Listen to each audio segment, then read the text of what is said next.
चलो आज से फिर क्या करते हैं जी, शुरू करते हैं हम लोग क्या, परिवहन चैप्टर नंबर 3 है ना। चैप्टर नंबर 3 में क्या है कि तीसरा लेक्चर हमारा है ना।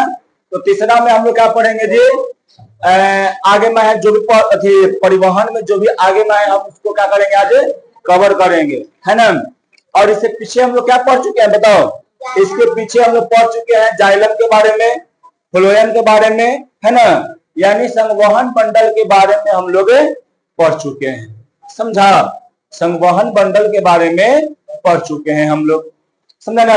संवहन बंडल में क्या होता है, जाइलम और फ्लोएम पाया जाता है। क्या पाया जाता है जी, जाइलम और फ्लोएम। जाइलम क्या करता है काम, तो जल को एक जगह से दूसरी जगह पर ले जाने का काम करता है ना। और फ्लोएम का काम करता है छोटे, भोजन को एक जगह से दूसरी जगह पे ले जाने का काम करता है ना।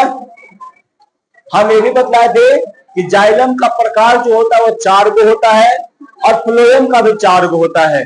कौन कौन होता है, तो जाइलम में होगा क्या, पहला कौन, वाहिनिकाएं, फिर वाहिकाएं, फिर जाइलम पैरेन्काइमा और जाइलम तंतु या जाइलम फाइबर है ना। फ्लोएम में कौन कौन होता है जी, इसका में भी 4 गो होता है। चलनी नलिकाएं है ना, सह क्या है, सह कोशिकाएं, और कौन है, जाइलम पैरेन्का बोलिए फ्लोएम पैरेन्काइमा या मृदुतक बोलते हैं, या उसको क्या बोलते हैं जी, फ्लोएम तंतु या फाइबर बोलते हैं। तो ये क्लास 9th में ही पढ़ना है हम लोगों को है ना। यहाँ से दिखा दिए थे कि देखो भाई ये जाइलम का प्रकार है ना। अगर कुछ एने ओने से पूछे तो यहाँ पे हम लोग जान लेते हैं। जाइलम में क्या होता है जी, जाइलम में जल को, जाइलम उत्तक में से जो जल को ले जाने का काम करता है वाहिकाएं और वाहिनिकाएं। और भोजन को कौन करता है जी, फ्लोएम में चलनी नलिका द्वारा एक जगह से दूसरी जगह पर जाने का काम करता है। क्यों होता है जी चलनी नलिका में, चलनी नलिका में क्यों होता है ज्यादा, क्योंकि चलनी नलिका में जो है ना वो में छिद्र होता है बहुत सारा, जिसके कारण वो एक जगह से दूसरी जगह पे स्थानांतरित होते रहता है। ठीक है, अब हम लोग चलते हैं आज क्रम में। पहला क्या है, जल का अवशोषण एवं परिवहन। बताओ पहले जल का अवशोषण कहां से होता है, जल का अवशोषण किसके द्वारा करता है, किसके द्वारा होता है। जल का अवशोषण जो होता है वो किसके द्वारा होता है जी, क्या, मूल रोम। मूल रोम का मतलब क्या, जो जड़ी होता है ना उसके द्वारा होता है, समझा। यानी जाइलम में क्या बोलते हैं कि पौधे में क्या जल का अवशोषण कहाँ होता है जी, मृदा मतलब मिट्टी है ना से जल का अवशोषण होता है। किसके द्वारा, देखो यहाँ पर ध्यान देना बढ़िया से। अगर क्या पूछे कि कहां से होता है जल का अवशोषण, तब बोलेंगे मिट्टी। किसके द्वारा होता है, तो मूल रोम है ना, यानी रूट हेयर, समझा। किसके द्वारा होता है तो बोलेंगे कहां पे, रूट हेयर।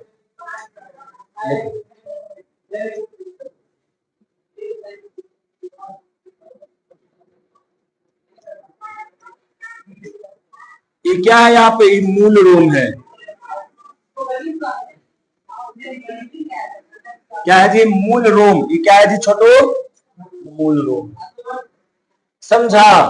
ये मूल रोम काम क्या करता है, तो पानी को अवशोषित करता है।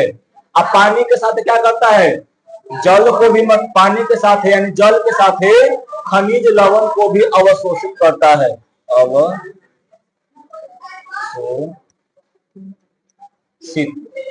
समझा। तो अगर हम तुमसे पूछे कि पौधा में जल का अवशोषण किसके द्वारा होता है, तो मूल रोम के द्वारा होता है।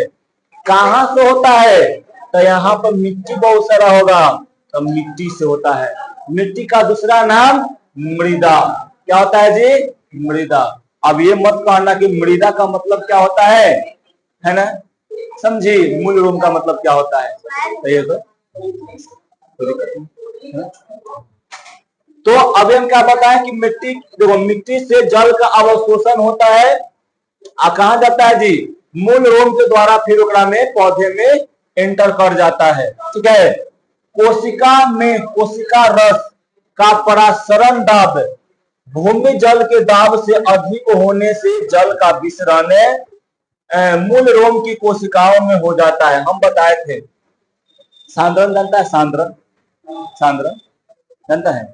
तो बताओ, मान लो 2 गिलास लिए हुए हैं से, एक में कम सांद्रण है, दूसरे का में ज्यादा सांद्रण है। ठीक है, और दोनों को हम एक नली से जोड़ दिए, तो बताओ केकरा में से केकरा में जाएगा? ये मान लो ए है, ये बी है, बी में से ए में जाएगा? नहीं, गाढ़ा बी में नहीं जाएगा, यानी बी में से ए में जाएगा। ए वाला ए था, ए बी, एका में से एका में जाएगा। बहुत अच्छा। तो उसी प्रकार यहाँ होता है, परासरण दाब जो होता है ना छोटू, ये कोशिका रस के, तो क्या बोला, कोशिका में कोशिका रस का परासरण दाब भूमि जल के दाब से अधिक होता है। समझा? कोशिका रस में परासरण दाब जो होता है वो अधिक होगा। समझा? यानी वहां खींचने का उसका टेंडेंसी क्या रहेगा? ज्यादा रहेगा। तब क्या होगा ना कि भूमि और भूमि दाब में क्या रहता है जी? कम रहता है।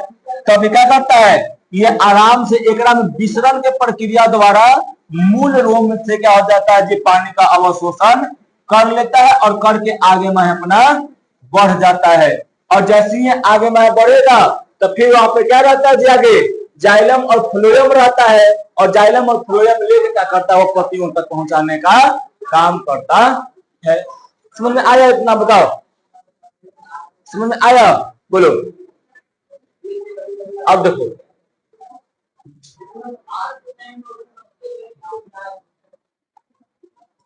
अब मूल रोम की कोशिका स्थिति अवस्था में आ जाता है। मतलब जो होता है ना, स्थिति का मतलब होता है क्या जी? वृद्धि, है ना? तो और धीरे धीरे मूल रोम के कोशिका रस का परासरण दाब संगलन कॉर्टेक्स की कोशिका से क्या हो जाता है जी? कम हो जाता है। अब मान लो कि जैसे जैसे पानी ओकरा में भरेगा वैसे वैसे क्या होगा? उसका परासरण दाब क्या करते जाएगा जी? कमते जाएगा। अब मान लो कि दोनों में था, दोनों बराबर ना होता जाएगा। एक टाइम ऐसा आएगा कि दोनों में क्या हो जाएगा? बराबर होगा, है ना? तब देखना क्या होता है, वाष्पोत्सर्जन जो होता है वो क्या करता है? परासरण दाब को अंदर में क्रिएट करता है। वाष्पोत्सर्जन का मेन कारण क्या है छोटू? कि परासरण को क्या करना? परासरण दाब को क्रिएट करना। क्रिएट करने का मतलब क्या बोला जाता है? उत्पन्न करना, है ना? आज जब परासरण दाब जो होता है क्रिएट जितना अधिक होगा उतना ही पौधे में ज्यादा पानी का अवशोषण विसरण की प्रक्रिया द्वारा होगा। समझा? अब आगे देखो, आगे इससे जल की कुछ मात्रा कॉर्टेक्स की कोशिका में विसरित हो जाती है और उससे स्थिति अवस्था में आते हैं और परासरण दाब भी कम हो जाता है। समझा? जैसे ही पानी मतलब भरेगा तो पानी भरेगा तो लेवल क्या हो जाएगा? अब मान लो कि कोई क्या बोलता है उसको, कैसे एग्जांपल दे? क्या देखो, मान लो कि हम कहीं पर, जैसे में देखो यहाँ पेड़ है, तो इस पेड़ में मान लो कि यहाँ पर तना है। अब यहाँ पर क्या है, एकरा में तना है और एकरा में एक जड़ से क्या करेगा ना, एक जड़ से क्या होगा कि यहाँ पर आ जाए, जैसे का में इंटर करेगा पानी जैसे इंटर करेगा तो इधर क्या होगा? पानी भरेगा ना जी। पानी भरेगा तो इधर में से क्या होगा? जो यहाँ पे परासरण दाब जो क्रिएट हुआ था वो क्या कर जाएगा? वो कम जाएगा। क्या हो जाएगा जी? कम जाएगा, क्योंकि जितना इसको चाहिए था, जिसलिए प्रेशर क्रिएट हुआ था, वो प्रेशर क्या हो चुका है? अब कम गया है। समझा? उसके लिए क्या हो जाएगा? यहाँ पर परासरणी दाब क्या हो जाता है जी? कम जाता है। समझा ना? कोई दिक्कत इसमें है? बोलो। इतना याद रखना कि जैसे ही ओकरा में ज्यादा पानी जाएगा यानी जल जाएगा तो स्थिति यानी का वृद्धि होगा, और जैसे का वृद्धि होगा वैसे ही क्या होगा जी? परासरण दाब कम जाएगा। इतना ही याद रखना है, काम हो गया खत्म। ठीक है? अब उसके बाद देखो, अब क्या है कि इस क्रम में लगातार होने से इस कोशिका से दूर और दूसरी से तीसरी और अंतिम त्वचा की मार्ग कोशिकाओं से जाइलम वाहिकाएं में जल विसरित हो जाता है और यहाँ एक दाब उत्पन्न होता है, उसको हम लोग क्या कहते हैं जी, मूल दाब कहते हैं।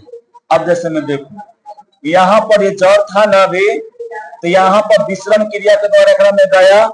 जड़ में भी क्या होता है जी, जाइलम होता है। जड़ में क्या होता है, जाइलम होता है ना। जाइलम जो है एकरा में भी होता है। ये जाइलम जो है एकरा में क्या करेगा, यहाँ से विश्रम क्रिया के द्वारा आएगा तो एकरा में एगो जाइलम से दूसरा जाइलम में जाएगा, दूसरा जाइलम से तीसरा जाइलम, तीसरा से चौथा, ऐसे करते आगे में पानी बढ़ेगा। तो पानी यहाँ से जब यहाँ से खींच लेगा तो हर मूल रोम में क्या क्रिएट होगा, एगो दाब क्रिएट होगा। क्या होगा जी, दाब क्रिएट होगा। कहाँ पे दाब क्रिएट होगा छोटे, मूल रोम में। कहाँ दाब क्रिएट होगा, क्रिएट होने का मतलब क्या, उत्पन्न होना। क्या होना छोटो, उत्पन्न होना। कहाँ पे उत्पन्न होता है, तो मूल में होता है, मूल रोम में। मूल रोम में क्या होता है, वो दाब क्रिएट होता है और वही दाब क्या कहलाता है, यहाँ पर मूल दाब कहलाता है। समझा, यानी एक कोशिका से दूसरे कोशिका में, दूसरे कोशिका से तीसरे में, तीसरे से चौथे में, ऐसे क्या होता रहता है जी, मतलब अंतिम, यानी अंतिम त्वचा तक वैसे करके पानी आगे में बढ़ते रहता है। और जब पानी आगे में बढ़ेगा तो एकदम खींचेगा भी ना, और जैसे खींचेगा तो यहाँ पे वो प्रेशर क्रिएट होता है। उस प्रेशर को क्या कहते हैं हम लोग, मूल दाब कहते हैं, है ना। इससे जल कुछ दूरी तक चढ़ जाता है ना। और जिससे क्या होता है जी, जल जो होता है कुछ दूरी तक चढ़ेगा और जाइलम पकड़ेगा और जाइलम पकड़ के पतियों तक पहुंचाने का काम करेगा। बात हो गया खत्म, है ना। तो जाइलम देखो, एक जाइलम से दूसरे जाइलम, दूसरे जाइलम से तीसरे जाइलम में जाने पर कौन सा प्रेशर क्रिएट होता है, कौन सा दाब क्रिएट होता है, तो याद रखना है क्या, मूल दाब। अब है खनिज लवणों का अवशोषण। बताओ पहले जनवरी, तुम अपने सोच के बताओ, खनिज लवण का अवशोषण कैसे कर पाता होगा, जड़ द्वारा। कैसे जाता होगा, किसके साथ मिलके, पानी के साथ।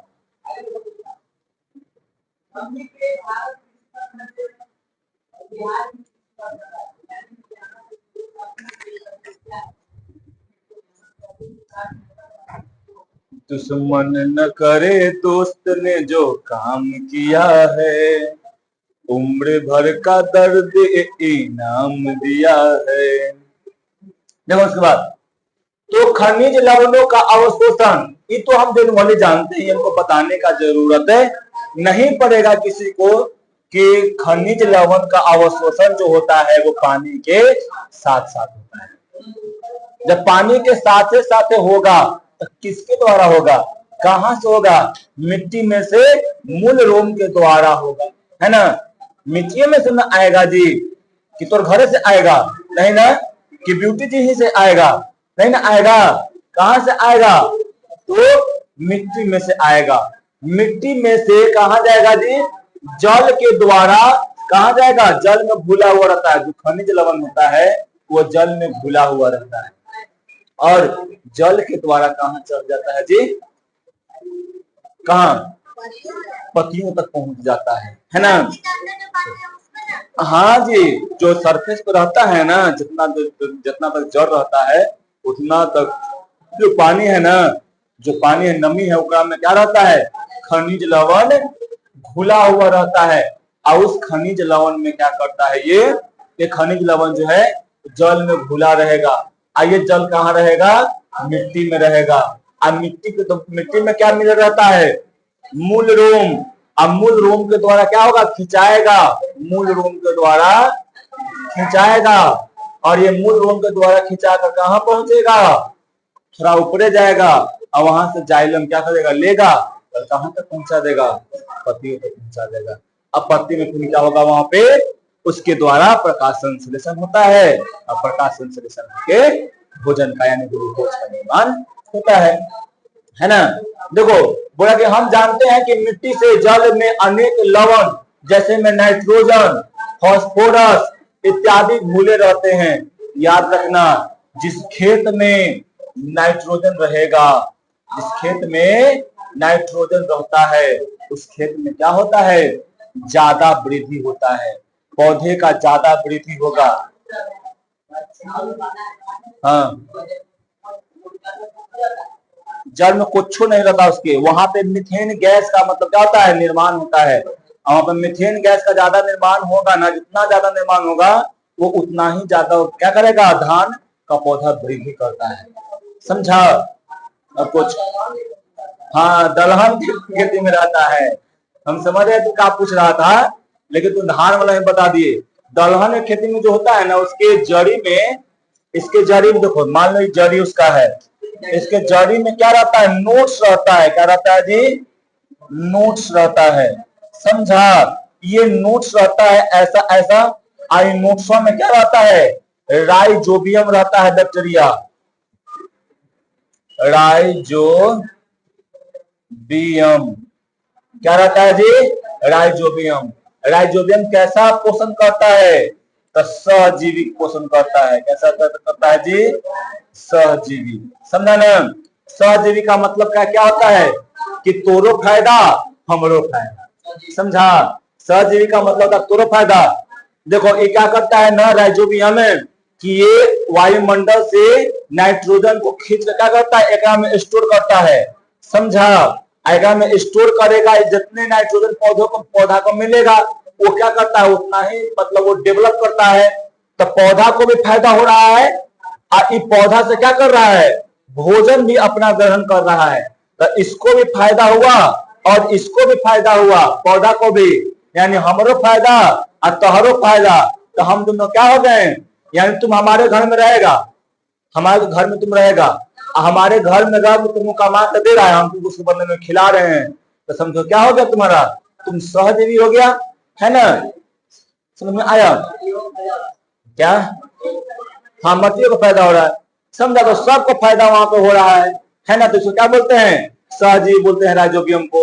याद रखना, नाइट्रोजन क्या काम करता है, प्रोटीन का निर्माण करने में मदद करता है। अब प्रोटीन क्या होता है, प्रोटीन को कहते हैं बॉडी बनाने वाला पदार्थ, यानी बॉडी बिल्डिंग मटेरियल कहते हैं इसको। इसलिए क्या होता है जी, नाइट्रोजन का होना जरूरी।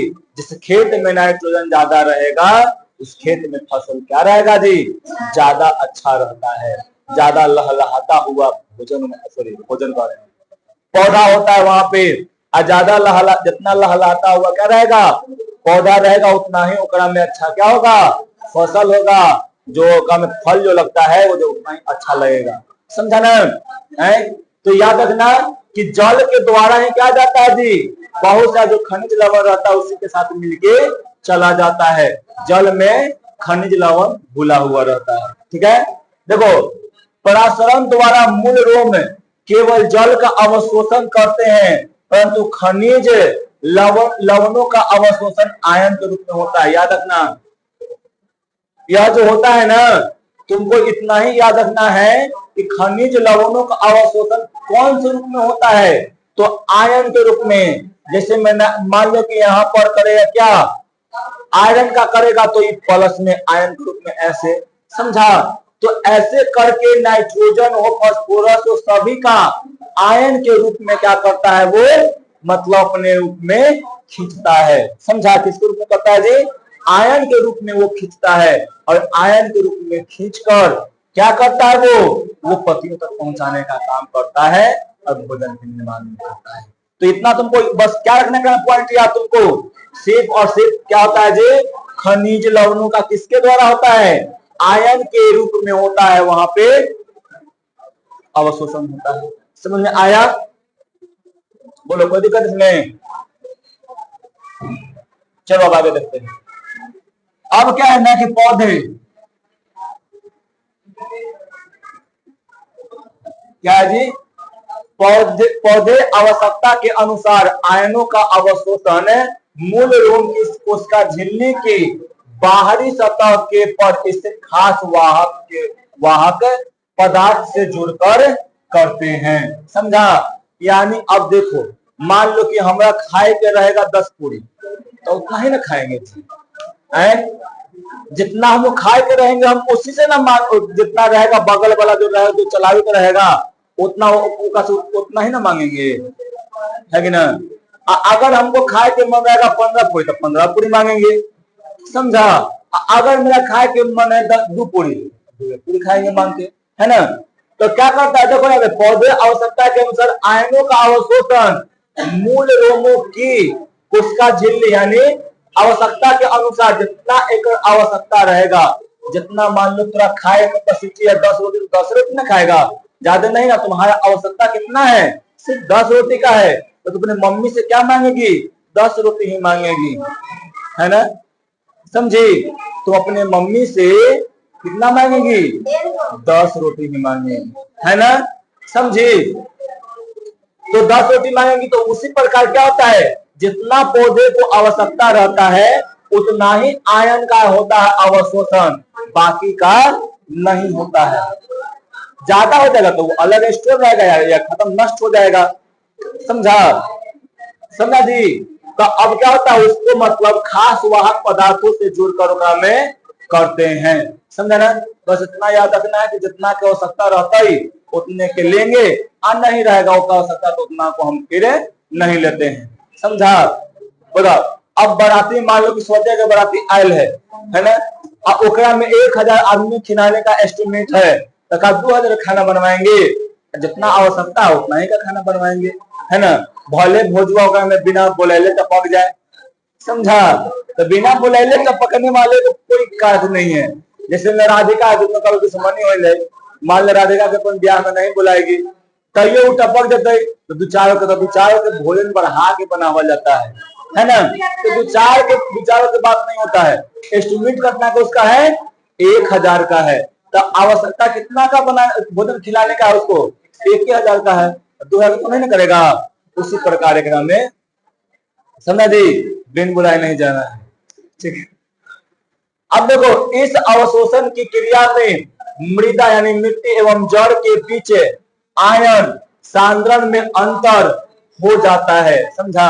अब जैसे अवशोषण होता है ना, तो ओकरा में सांद्रण यानी मतलब जड़ का कुछ और हो जाएगा, मृदा यानी मिट्टी में कुछ सांद्रण क्या हो जाएगा जी, और हो जाएगा, अलग हो जाएगा। समझा? यानी मिट्टी का सांद्रण कुछ और हो जाएगा और जड़ का सांद्रण क्या हो जाएगा, कुछ और हो जाएगा। समझा? जिसे समाप्त करने के लिए मृदा से जड़ में मतलब क्या हो जाता है जी, चला जाता है। देखो मान लो कि जड़ है, जड़ में सांद्रता क्या कर गया, कम गया, और मिट्टी में सांद्रता क्या बढ़ गया, हो गया, आयन का सांद्रता बढ़ गया, तो कहां से जाएगा, अधिक सांद्रता से कम सांद्रता की ओर जाएगा, है ना? अधिक सांद्रता से क्या कर देगा जी, कम सांद्रता की ओर जाएगा, और वहां पर जाकर क्या करेगा वो है, हाँ, वहां पर जाकर उसको बराबर करने की कोशिश करेगा, तो फिर उधर से जाएगा, आएगा उधर उसको लेके चला जाएगा। तो ऐसे उसका में सांद्रता का जो होता है वो अंतर होता है, और सांद्रता के अंतर को ही भरने के लिए क्या होता है, मिट्टी से मृदा या जल ओकरा अंदर जाता है, और ये सांद्रता कभी भी बराबर नहीं हो पाता है। समझा? और मान लो कि जगह सांद्रता बराबर हो गया, समझो कि वो दुनिया से चला गया। हाँ क्या नहीं, देखो मिट्टी का सांद्रता बढ़ जाएगा, मिट्टी में जल का सांद्रता बढ़ जाएगा, ठीक है? और रूट जो हेयर है ओकरा में सांद्रता कम जाएगा जल का, तो क्या करेगा, मिट्टी से पानी यानी जल जो है वो मूल रोम में चला जाएगा। समझा? मूल रोम में जैसे ही चला जाएगा, अब फिर क्यों जाएगा, क्योंकि वो चाहता है ना, जो जल चाहता है ओकरा वहां घटा हुआ है उसको हम पूर्ति करें, और वहां से फिर जाइलम आएगा उसको लेकर चला जाएगा, फिर ऐसे हमेशा लगातार होते रहता है। समझा? हाँ, सब में पहुंचाता है। समझा? ये वो नहीं कि सब में पहुंचाने का काम करता है वो। समझा? तो अब यही जो सांद्रता होता है ना, उसको भरने का वो काम करता है, लेकिन भर नहीं पाता है। समझा? अगर मान लो कि बराबर हो गया तो खत्म, याद रखना। हाँ खत्म हो गया, मर गया वो, समझा। अगर हम लोग के जीवन में दुख या समस्या आना बंद हो जाता है, समझो कि उस दिन हमारी मृत्यु हो जाती है। अच्छा बताओ, जो मरा हुआ रहता है आदमी, उसको समस्या कुछ आता है, दुख आता है? नहीं आता है ना। तुम्हारे पास अगर तकलीफ आ रहा है, समझो कि तुम जो है जीवित, समझा। तुम अगर संघर्ष कर रहा है, समझो कि तुम जीवित है, समझा। और जिस दिन तुम्हारे बीच देखना, कितना लोग जो होते हैं ना, वो जिंदा रह के भी मरे हुए रहते हैं, समझा। तो कोई संघर्ष नहीं करते हैं, वो जीवित रह के भी मरे हुए रहते हैं, समझा। जीवन जो होता है वो संघर्ष होता है, और संघर्ष में शांति नहीं होता है और न युद्ध होता है। संघर्ष शांति और युद्ध के, यानी जो लड़ाई होता है उसके बीच में होता है, यही है संघर्ष, समझा। और आदमी को हमेशा संघर्ष करना पड़ता है। संघर्ष जो भागता है वो हमेशा दुनिया से पीछे रह जाता है, समझा। जो संघर्ष के दम पे आगे, जो संघर्ष हमेशा करते रह रहा है, ये है कि देखो हर एक चीज में तुम संघर्ष करेगा तो ये नहीं तुमको सफलता मिल जाए, है ना। कभी कभी क्या, तुमको बहुत बार हार का सामना भी करना पड़ता है, समझा। मान लो तुम कुछ कोई काम कर रहा हो, कोई उस काम से तुमको हार का भी सामना करना पड़ेगा, लेकिन संघर्ष को नहीं छोड़ना है, समझा। संघर्ष करते चलो, आदमी आगे जाकर क्या होता है, एक न एक दिन वो सफल हो जाता है।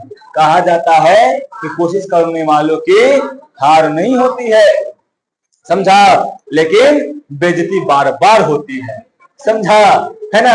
अब मान लो कि हम जैसे में नीट का एग्जाम दे रहे थे, नहीं निकला, है ना, मेडिकल कॉलेज नहीं मिल पाया, लोग अब क्या होता है, हम संघर्ष किए लेकिन नहीं मिला तो क्या हुआ, लोग मजाक उड़ाए, बेइज्जती किए, है ना, और करते भी हैं अभी लोग, समझा।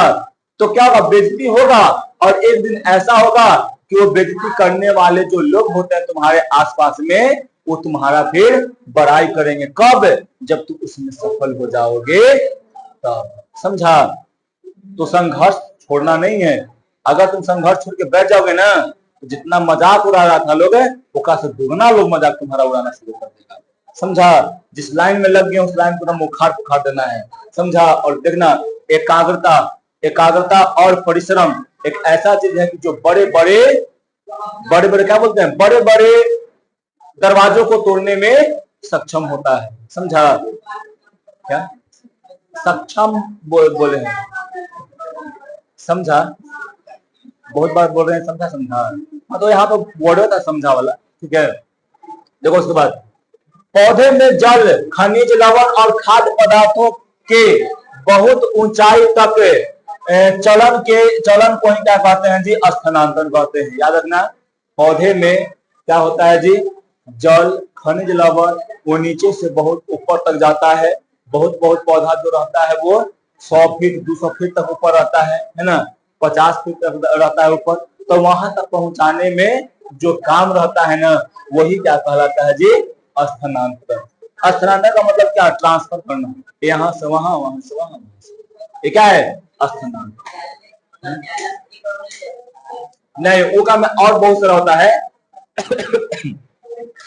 ये मान लो ये जाइलम में और ये जाइलम में, ये लिया और इसको पहुंचा दिया, ये लिया उसको पहुंचाएगा, ऐसे। हाँ, जो बिचवा वाला होता है ना, वो काम रहता है यहाँ से, ठीक है। अब देखो, अब क्या है, वाष्पोत्सर्जन है, समझा ना।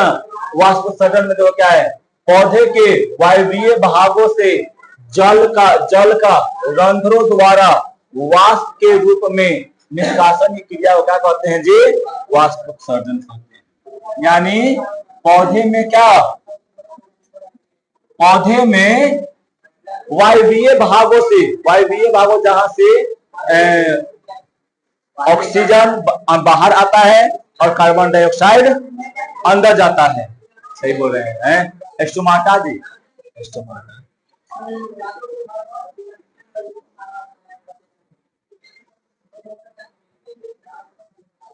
ये क्या है? स्टोमाटा है। समझा? तो ये स्टोमाटा के द्वारा क्या होगा ना, ये जल वाष्प रूप में निकलेगा। जल जो होगा किस रूप में निकलेगा जी?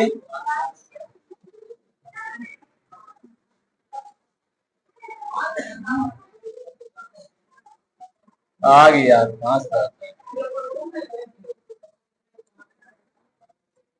क्या हो जाएगा जी? जल वाष्प के रूप में बाहर। देखो, जल जो होता है वाष्प के रूप में क्या होगा? बाहर आएगा। किसके द्वारा? स्टोमाटा के द्वारा। यही क्या कहलाता है? वाष्पोत्सर्जन, है ना। यानी क्या बोल रहा है कि पौधे से वायवीय भागों यानी रंध्र के द्वारा वाष्प के रूप में जल का निष्कासन ही क्या कहलाता है छोटो? वाष्पोत्सर्जन कहलाता है। ये स्टोमाटा है। इसके द्वारा क्या हो रहा है? पानी जो है वो किसके रूप में? जल के रूप में जल जो है वो वाष्प के रूप में बाहर आता है। उसको हम लोग क्या कहते हैं जी? वाष्पोत्सर्जन कहते हैं। समझा? वाष्पोत्सर्जन की क्रिया पत्तियों में होती है क्योंकि इनमें छोटे छोटे बहुत से रंध्र यानी स्टोमाटा ना मीटा लिखा गया। स्टोमाटा का छिद्र होता है। जैसे पत्ती तुम देखेगा, देखो यहाँ पर जैसे में क्या है?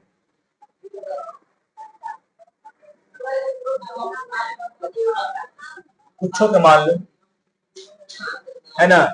एक आप ऐसे ही रहेगा, ठीक है, पत्ता है वाला। समझा? तो एक पत्ता देखने को मिलेगा ज्यादा नीचे वाला है। नीचे वाला भाग का देखने को ऐसे ऐसे मिलेगा, छेद छेद ऐसा देखने को मिलेगा। पूरा पत्ता में रहता है, हर एक पत्ता में रहता है, दिखाई देता है। हाँ जी, दिखाई देगा।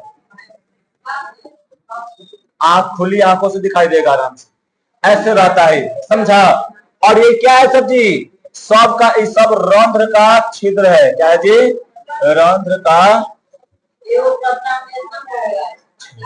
बहुत सारा होता है, हजारों से होता है। समझा? हाँ, अगर बड़ा पत्थर रहेगा तो उसमें और ज्यादा रहेगा, जो छोटा रहेगा हल्का कम रहेगा। हाँ, दुकान में ज्यादा रहता है। आज जैसे मेरा लीची वाला रहेगा दुकान में कम थोड़ा सा रहेगा, है ना। आकार के ऊपर डिपेंड करता है, ठीक है। तो देखो, रंध्र का छिद्र होता है। यही रंध्र के द्वारा क्या होगा? जल जो होगा ना छोटू, जल वाष्प के रूप में पत्ता से बाहर निकलता है ना। पत्ता से बाहर निकलता है। और इसी प्रक्रिया में क्या करते हैं हम लोग? वाष्पोत्सर्जन करते हैं, है ना। क्यों ज्यादा पत्तियों से ही निकलता है? क्योंकि इसमें पत्तियों से ही क्यों वाष्पोत्सर्जन होता है? क्योंकि एकरा में रंध्र होता है। रंध्र के छोटा छोटा बहुत सारा क्षेत्र होता है, इसलिए क्या होता है एकरा में? वाष्पोत्सर्जन होता है ना। उस वर्ड को मत पकड़ो जो पकड़ रही है, ठीक है। अब उसके बाद देखो यहाँ पर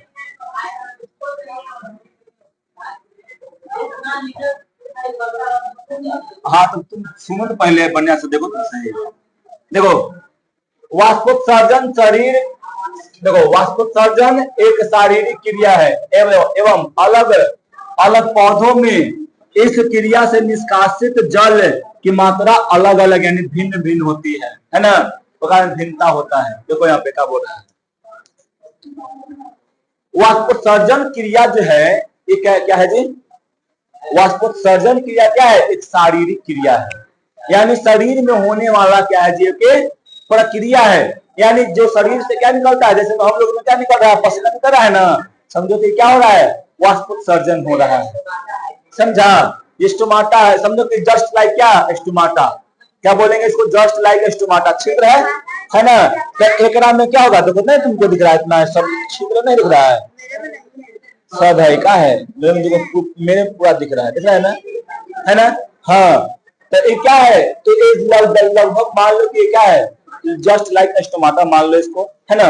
और यहाँ से क्या निकल रहा है? वाष्प निकल रहा है, और निकल कर क्या हो रहा है जी? वो वाष्प निकल रहा है। तो उसी प्रकार क्या होता है ना कि एक शारीरिक क्रिया है जिसका द्वारा क्या होता है जी? अलग अलग पौधों में अलग अलग प्रक्रिया से अलग अलग मात्रा में जल का मतलब निष्कासन होता है। जैसे देखो मकई के पौधा ले लो, तो प्रतिदिन लगभग 3 से 4 लीटर जल का वो क्या कर देता है जी? बहाव मतलब वाष्पोत्सर्जन करता है ना। एक दिन में लगभग कितना? 3 से लेकर 4 लीटर पानी का वाष्पोत्सर्जन करता है वो, समझा। एक छोटा पौधा है तो, जबकि एगो सेब का पौधा समय अंतराल में, इतने समय अंतराल यानी एक दिन में कितना करेगा जी? 10 से 20 लीटर।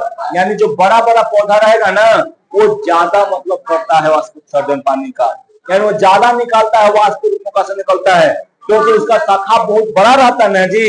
और इसका जितना शाखा बड़ा रहेगा उका में से उतना ही ज्यादा पत्तियों से क्या निकलेगा?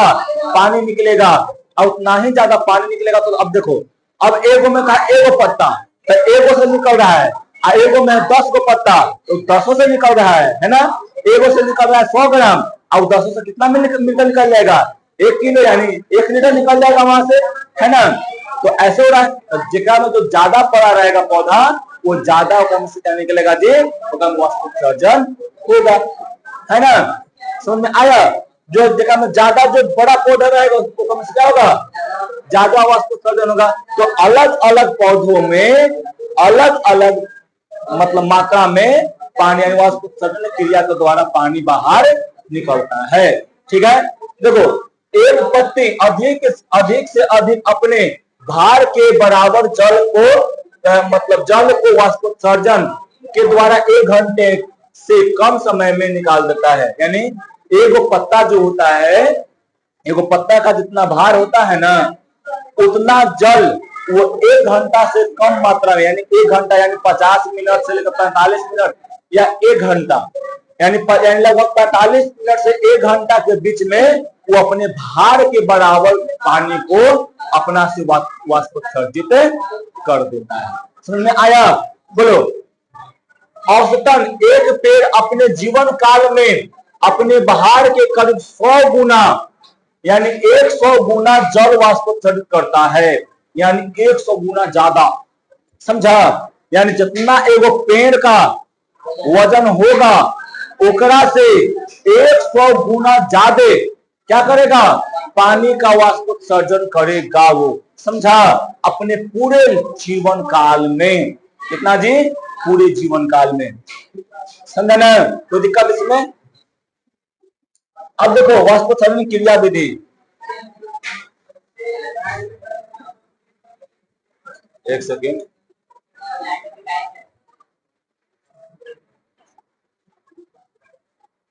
ठीक, ये वाला खाली क्रिया विधि खत्म हो गया, छोड़ देते हैं। देखो वाष्पोत्सर्जन की क्रिया विधि है ना, वाष्पोत्सर्जन की क्रिया विधि पत्तियों में वाष्पोत्सर्जन के लिए क्या होता है? प्रासरणिक प्रवणता का निर्माण करता है, यानी प्रासरणिक दाब का निर्माण करता है, समझा। वाष्पोत्सर्जन के लिए क्या करता है जी? प्रासरणिक दाब यानी प्रासरणिक प्रवणता का क्या करता है जी? निर्माण करता है।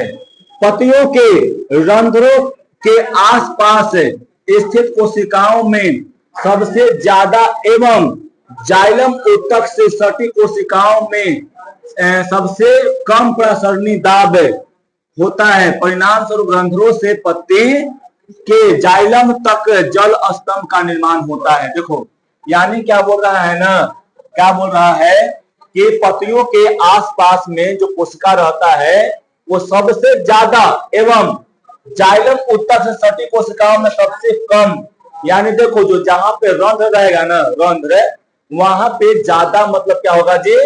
ज्यादा प्रसरणी दाब रहेगा, और जहां पे जाइलम रहेगा ना वहां पर क्या हो जाएगा जी, कम प्रसरणी दाब रहेगा। समझा? हाँ, जाइलम ले जाने का काम करता है ना, तो वहां प्रेशर क्या रहेगा, कम रहेगा। लेकिन रंध्र के पास प्रेशर क्या रहता है जी, वहां पे वाष्पोत्सर्जन वाला ज्यादा रहता है, प्रसरणी दाब ज्यादा रहता है। इसलिए क्या होता है ना कि यहाँ से वो जल स्तंभ का निर्माण होता है, मतलब लगातार जल वहां पे पहुंचित रहता है। ठीक है, जल का संचलन पतियों में जाइलम उत्तक से रंध्रों तक निरंतर होते रहता है ना। और वाष्पोत्सर्जन की क्रिया जब तक चलती रहती है यह जल एक अक्षुण्ण बना होता है, यानी ओकरा में कभी भी त्रुटि नहीं होता है, वो लगातार एकदम यहां से वहां तक वो जाते रहता है। हाँ, एकदम एक स्तंभ अखंड श्रृंखला का निर्माण करता है, जहां पे कभी भी मतलब त्रुटि नहीं होता। लगातार में हम क्या बोले, जल को भेजते रहता है लगातार, वहां पर जाएगा, आवाज को सडन होता है। कल हम बताए थे कि हमारे जो पौधा है ना, तो पौधा में मान लो कि जितना भी वो जल को अवशोषित कर रहा है, मान लो कि यहाँ पे 10 लीटर पानी का अवशोषण कर रहा है, तो एक में से 1 लीटर पानी को भोजन बनाने में सब में काम करता है। समझा? अब बाकी जो 9 लीटर पानी है ना, वो वाष्प रूप में बाहर निकल जाता है, यानी ओकरा में क्या हो जाता है जी, वाष्पोत्सर्जन क्रिया विधि द्वारा वो बाहर निकल जाता है। क्या इससे फायदा होता है ना, उसका शरीर का टेम्परेचर मेंटेन रहता है, न ज्यादा कम न ज्यादा क्या होता है, न ज्यादा न कम होता है। समझा? हम लोगों में पसीना गर्मी में क्यों निकलता है, टेम्परेचर को मेंटेन करने के लिए। समझा? अगर पसीना ना निकले तो हम लोग के बॉडी में क्या हो जाएगा, टेम्परेचर मेंटेन अच्छा से नहीं होगा और बहुत सारा रोग उत्पन्न हो जाएगा। समझा?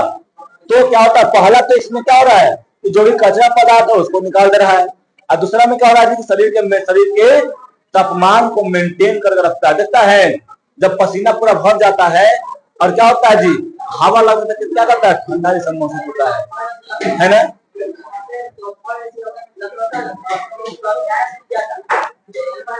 क्या नहीं समझ पा रहा? हाँ, मुरझा जाता है। तो देखो पानी के ओकर में देखो गर्मी ज्यादा है, अब पानी ज्यादा निकलना होता है, अब पानी ओकर में नीचे से कम तिरा रहा है पानी, है ना, और ऊपर से ज्यादा निकल रहा है, तब क्या हो जाएगा, मुरझा न जाएगा। तो हम खूब खटवाएं अब खाना कम दे, क्या करेगा, मुरझा न जाएगा, करेगा ना, कोई बात होता है उसमें।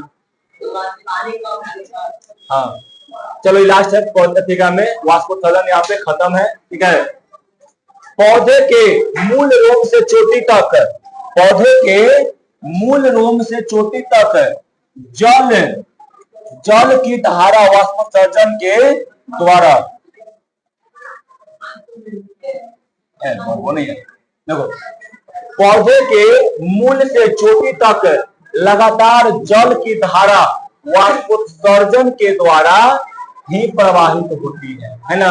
यानी वाष्पोत्सर्जन का महत्व पहला क्या है जी, कि पौधे में मूल यानी जड़ी से एकदम चोटी यानी एकदम अंतिम तक ओकरा में जल का धारा बना रहता है। किसके द्वारा, वाष्पोत्सर्जन के द्वारा ही बना रहता है। ठीक है, वाष्पोत्सर्जन खनिज अवशोषण एवं परिवहन में भी सहायता करता है। अब देखो, अब पानी ज्यादा अगर पानी वाष्प में बाहरी न निकले तो नीचे से पानी खिंचाएगा, अगर नीचे से पानी नहीं खिंचाएगा ज्यादा तो क्या खनिज लवण आएगा, नहीं ना। तो क्या करता है, तो खनिज लवण को अवशोषण करने में भी और परिवहन एक जगह से दूसरे जगह भेजने में भी काम यानी सहायता करता है। क्या, हाँ, खनिज लवण चलेगा पत्ती में स्टोर हो जाता है, उसका काम होता है, समझा। और जितना काम रहेगा उतना ही उसका अवशोषण होगा, ज्यादा नहीं। अगर मान लो कि 5 किलो का हमका काम है तो 5 किलो लाएंगे, ज्यादा हम नहीं लाएंगे, वैसे करता है वो। हाँ, लगातार पानी अवशोषित होता जाता है। हाँ, खनिज होता है तो जितना रहता है तो ज्यादा पता चल जाता है, समझा। अब देखो, इसके द्वारा पौधे में तापक्रम यानी वाष्पोत्सर्जन के द्वारा तापक्रम संतुलन बनाए रखने में सहायता होता है। समझा?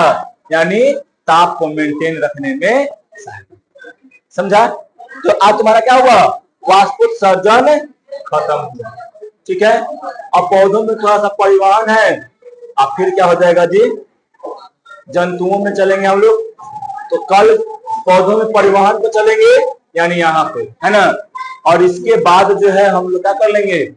सीधे जंतु में चलेंगे। जंतु में 2 दिन चलेगा, लगभग मंगलवार को एक चैप्टर